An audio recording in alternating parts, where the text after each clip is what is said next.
Hello everyone, I'm Deborah and I'm a Creative Memories Independent Advisor from Australia. Welcome to Creating Your Memories. Today I'm just going to show you a little technique using the circle cutter, and we're going to make some rings. So I'm going to use a 12 by 12 piece of designer paper, and we're going to use the whole lot to make the rings and then place it on a base page, which I will be using Starry Night Shimmer, which is the blue.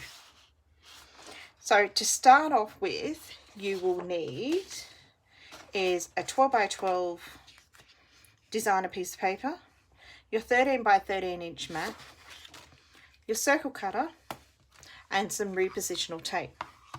So to start off, I'm going to put some repositional tape in the corners of my designer paper and some in the middle.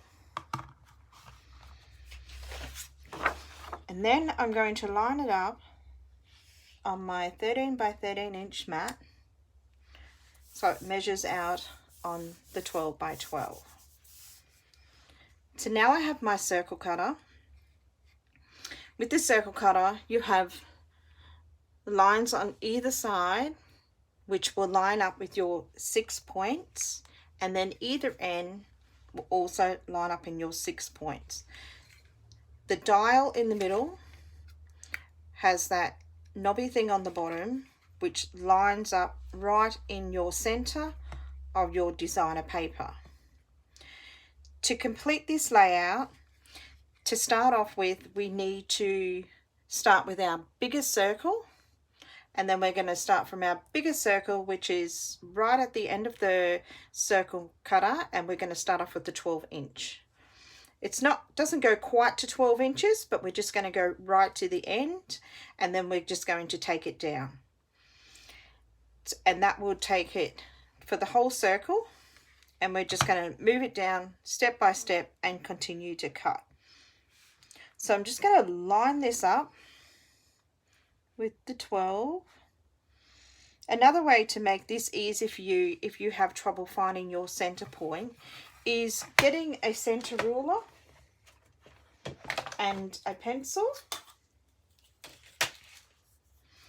lining that centering ruler up on your 6s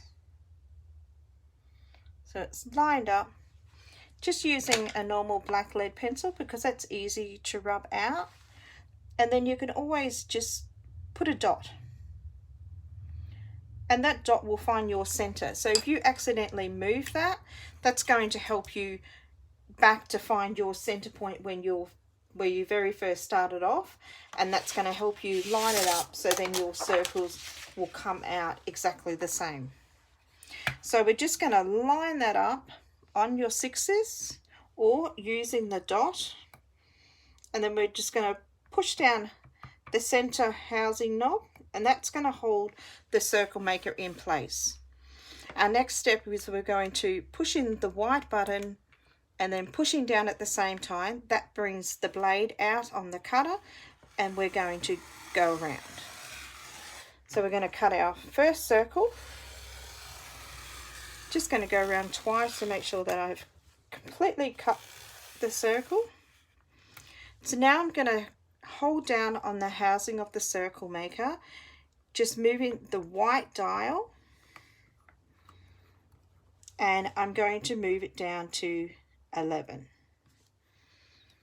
So each step I'm just going to move it down that 1 inch down until we get to the end.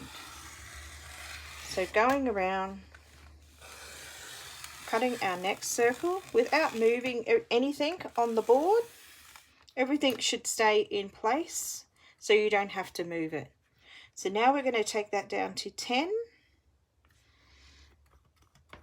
tightening the white knob, pushing down and cutting our next circle. As you see, my page has moved, but my center has not moved. So I'm just going to remove this, holding down that knob. So just move that out a bit out. So now that we're sitting on 10, I'm going to loosen that dial and we're going to take it down to 9. So we're going to push down and cut our next circle. And making sure that it's completely cut. Then we're going down to 8.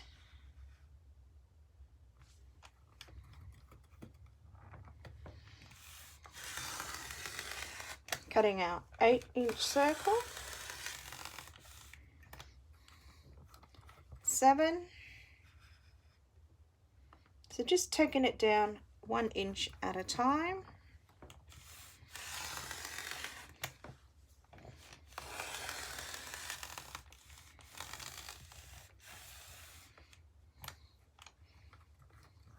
We're going down to 6.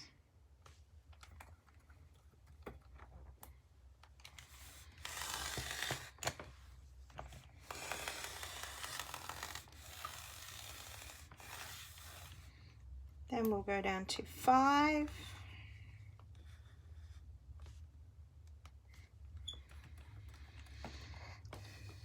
I think on my last circle, that little, the sun that's reflecting on the water, I think I want to keep that in the circle. So I'll see what happens after doing my 4-inch circle.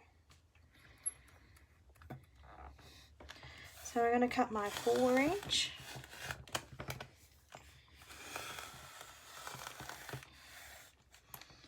So I might go the next step and take it down to the 3. So I'm just going to take that down to 3 as far as it can go. It doesn't sit completely on the 3. So we're just doing that last circle. It's a little bit difficult. Making sure that I've cut it. Okay, so now I'm just going to lift up.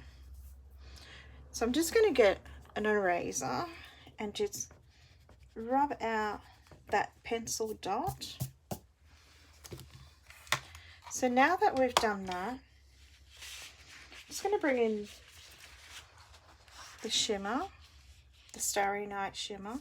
As you can see, with this first circle that we've cut, you can actually use that.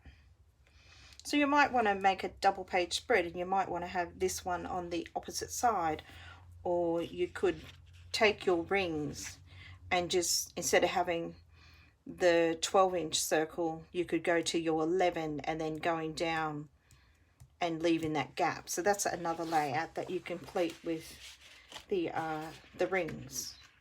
So I'm just going to bring back, separate this and bring back in my Starry Night.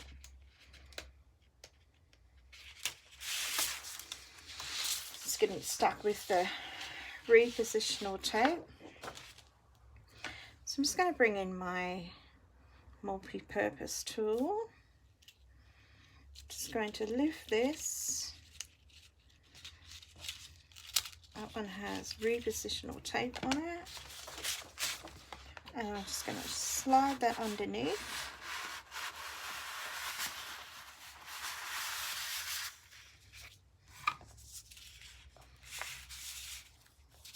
Just so I'm trying to keep my circles intact and together.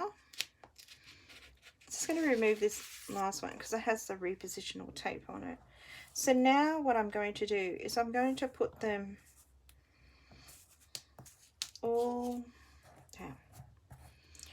Circles aren't playing the game. Just separate these circles. So I just want to dangle them down and put one at a time. So what I'm going to do is, so lining them up,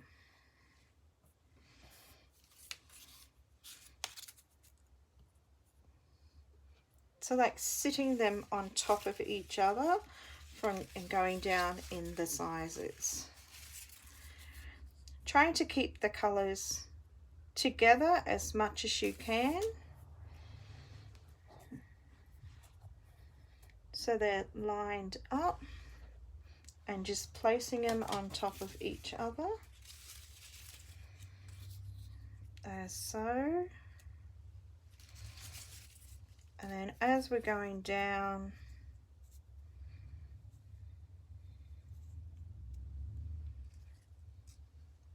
moving it around.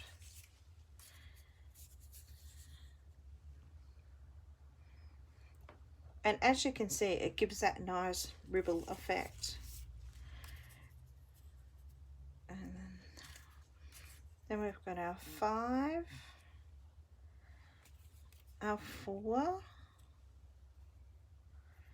So just moving them all up on top of one of each other, making sure that it sits on our page, because remember your biggest circle is the 12-inch circle, and then we've got our last one, which is the 3-inch circle, which sits just in the middle. Or you might want to, you know, you could always put a photo there and just place this down the bottom.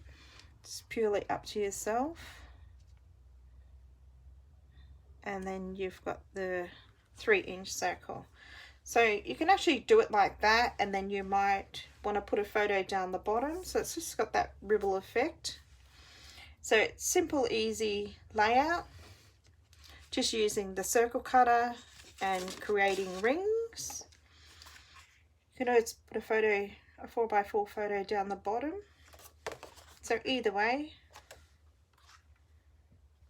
will look good.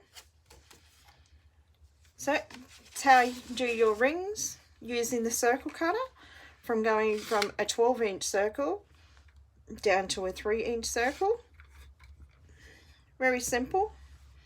So I'll finish this layout off and post it at the end of the video. And happy scrapping!